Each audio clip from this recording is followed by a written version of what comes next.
If things don't get better for these SEC coaches this fall, they may not be here in 2025. I think there are several coaches in the conference who are really on the hot seat, and they've got to get it going. All right, there's no doubt about it. That's what I'm going to talk about in today's video. Which SEC coaches are on the hottest seat of them all, right? I'm going to give my Coach DeBray dog post ranking 1 to 10 on the hot scale meter, okay? Let's jump into it. I think the first guy, unfortunately, that we have to talk about is Sam Pittman at Arkansas. Tough job. Everyone knows that. He went 4-8 last year, 1-7 in the SEC. I'm going to give him a 9.5 on the hot scale meter. That's up there. And listen, I know it's Arkansas, right? The expectations are always low. They're in a conference where everyone is, I say everyone, most teams in the SEC are better than Arkansas year in and year out, but they need to get something going or else Sam Pittman may be coaching his final season for the Razorbacks this fall. He got off to a good start with Arkansas, but things have been trending in the wrong direction, and at some point, if he's got another terrible season, they've got to go in a different direction. I know he did great things at Georgia. They took a shot at seeing how he could do as a head coach, and again, started off pretty good.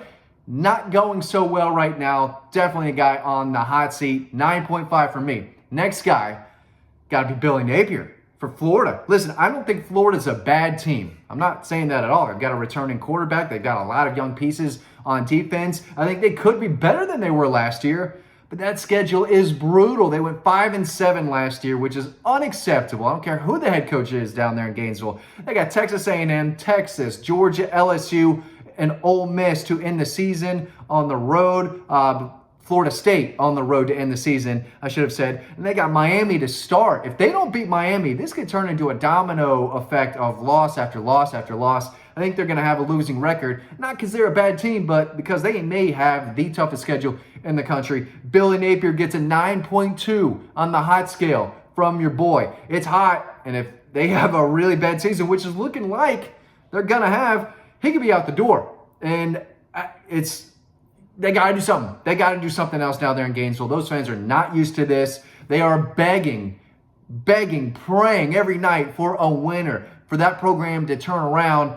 And I don't think Billy Napier is the guy. This could be his final year in Gainesville. Before I get to this next guy, collegebronze.com. Listen, get your #1 Bulldog statue in the market today. You can order it down in the description. The link is below in this description. Don't miss out on the discount promo code DAWGPOST. This is the best looking Bulldog statue you will find.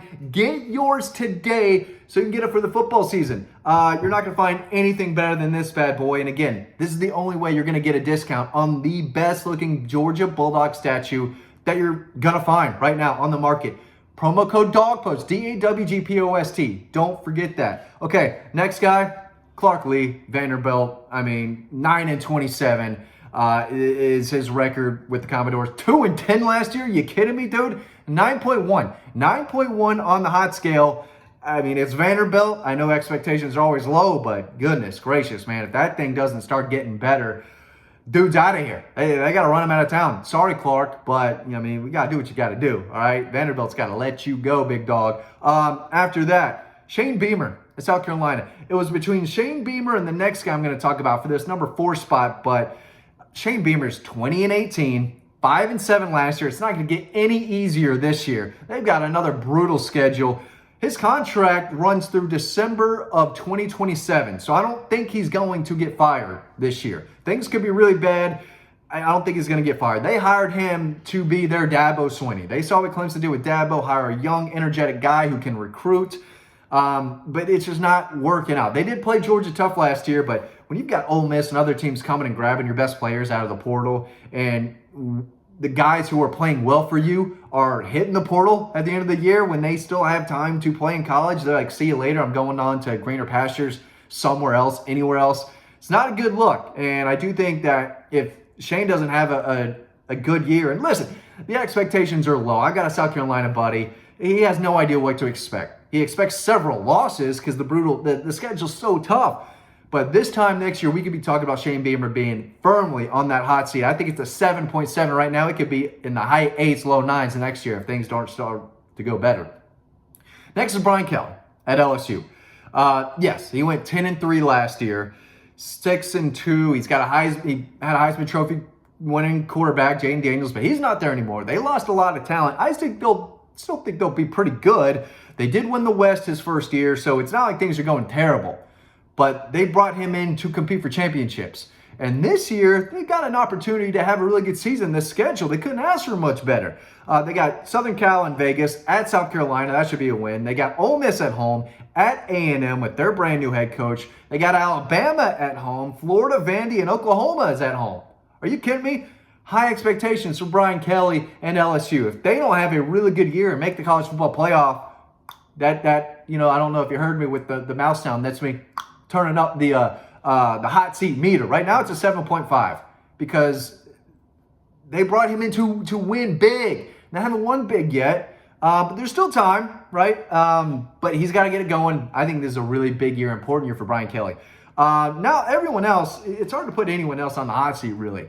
Kalen DeBoer at Alabama, he's not on the hot seat. Expectations are crazy because it's Alabama, and I think he'll get there. I think he is a winner. He's won everywhere. He gets his own quarterback in after Jalen Milroe. They're going to be fine. They're going to be just fine. I can totally see him winning a national championship at Alabama. So he's not on the hot seat, but the expectations are going to be there for him to win immediately. Maybe not win the whole thing. They still expect him to come in and win a lot of ball games next year. Kirby Smart's not going anywhere. He'll be the last coach that gets fired on this list of SEC programs. His contract is through December 2033, okay? That's a nightmare for the rest of college football. Kirby Smart's going to be in Athens as long as he wants. 0.0. Actually, it's a negative on the hot scale meter for me. Steve Sarkisian at Texas, he's got it going the right way. Still a lot of pressure, high expectations. He was 12-2 last year, 8-1 in the Big 12. Now they're in SEC football. They've got a really good team. I'm not saying they got a bad team at all. They should be contending and should look like one of the best teams in the country throughout the year. But at some point, he's got to get it done, and I mean win a national championship. So they will be in the playoffs this year, I would expect, and probably most other seasons as I get a text from my wife who has my son at the pool, playing in the pool. Happy 4th of July. You're watching this on the 4th of July, at least you should be. I hope you all are having a great time with the fireworks, hanging with family, of course, watching these videos. Where did I go? Steve Sarkisian, yeah, not on the hot seat. Not on the hot seat at all, but high expectations. Brent Venables, not on the hot seat because he just signed an extension, 6-year contract extension that happened, I guess, last week, totaling $43.5 million after going 10-3 last year. Good for Brent Venables. I'm not exactly sure that's good for Oklahoma, but very good for Brent Venables. He's not going anywhere. Josh Heupel at Tennessee, not going anywhere. He went 9-4, 4-4 in the SEC, which is a good year for Tennessee. 9-4? I mean, I'm not saying hang a banner or anything, but that's a memorable season, no doubt about it. He's got them going in the right direction. His contract is through 2029. They're paying him $9 million a year.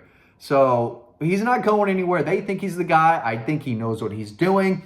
I think they are progressing as a program. I like the quarterback they have coming in. They're recruiting well. They're getting better. He's not going anywhere. Mark Stoops at Kentucky, also not going anywhere. His contract goes through 2031. They're paying him $9 million a year to lose 3 straight years to Tennessee. So good for Mark Stoops. That's great. I don't know if it's good enough for Kentucky, but we're talking Kentucky football. If he just keeps them in the top 25 most weeks, which, I mean, when they play Georgia, they're in the top 25, not necessarily after they play Georgia, but they are a respectable program, and that's what he's delivered to them. And I think they will keep him as long as he wants to be there. So Mark Stoops in Kentucky, I don't think you're going to see anything different from that moving forward. Lane Kiffin at Ole Miss. Listen, Lane Kiffin is better than Ole Miss. They're in no position to fire him. He could have an even record next year, 7-7, whatever. No way Ole Miss should ever fire Lane Kiffin. He will leave Ole Miss if things continue to go well, I think, for a bigger, better job. But he's got them 11-2 last year. Very good season for Ole Miss. They are a respectable team right now because of Lane Kiffin and the job he's done. They're going to have another really good team. He's not going anywhere because Ole Miss would be crazy. They should be thanking the good Lord every single morning that Lane Kiffin is the guy running that program. He won't be there forever, but it's not because they fired him. That would be crazy. Eli Drinkwitz at Missouri. done a terrific job. Are you kidding me? They went 11-2 last year. They're going to be really good again. They got Brady Cook coming back, Luther Burden coming back. They're recruiting at a very high level. That's as good a coach as you could ask for at Missouri. I think they want him to be their Kirby Smart. And he's off to a great start. His contract runs through the 28 season. So he's going to be there for a while. 0.0 on the hot scale meter for Eli Drinkwitz. Hugh Freeze at Auburn, 6-7 last year in year one. I expect that to be improved this year. He's got to get his quarterback. You can't go 6-7 every year, and I don't think he's going to. He gets his quarterback in there. Again, they're never going to have an easy schedule because most of these teams are going to be better than Auburn. But he's recruiting at a high level. He's going to continue to do that. They will get better, I think, year after year. With Hugh Freeze. Oh, sorry. Bad YouTubing on my part. But he's not going anywhere anytime soon. I say that, but he's got to start winning some of those big games. Played Georgia really tough last year. We'll see if he can continue to do that. And then first-year coach Jeff Levy at Mississippi State, 0 on the hot scale meter. That guy just needs to win like 7-8 games occasionally, and they'll keep him around. No expectations. No way that guy comes in and disappoints, in my opinion. Then Mike Elko at Texas A&M. Again, that's a program that has never done anything ever. So that guy coming in after Jimbo, it's all optimism, right? It's going to take a lot for them to get rid of this guy because they just want – all he has to do is win 10 games occasionally, and they're not getting rid of him. I mean, but he's not taking them anywhere special. But that's okay because they've never been anywhere special. They're Texas A&M. I mean, who cares? Who cares? Whatever. That's it. So 5 guys I think are on the hot seat or maybe could be on the hot seat next year. Got to get it rolling. But for the most part, a lot of these SEC coaches are going to be here for a while. Thanks for watching this video. Get your Bulldog today. Get it soon so you have it for the football season. You don't want to miss out on this guy. He's going to look good anywhere, right? Look at this bad boy. Get yours today. All the information is in the description below in this video. Don't miss out, okay? Promo code DAWGPOST, DAWGPOST. Order yours today in the description. Thanks for watching this video. Get your Bulldog, and I'll see you on the next video.